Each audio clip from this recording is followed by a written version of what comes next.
Friends, hello everyone. Welcome to our channel. And in today's video, I will show you and tell you how you can very easily disable the Live Photos feature on your iPhone.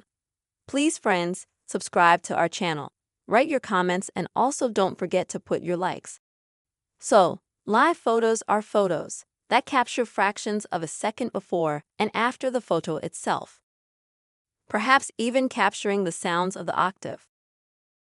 As you scroll through your gallery, you can see your photos moving. But if you don't want this feature enabled, if it confuses you, then you can easily turn it off. To do this, you need to go to your phone's settings. Next, scroll down until you find the camera settings. Next, the save settings.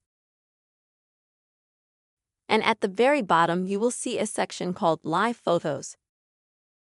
And you just need to turn it off like this. After that, you won't see live photos in your gallery.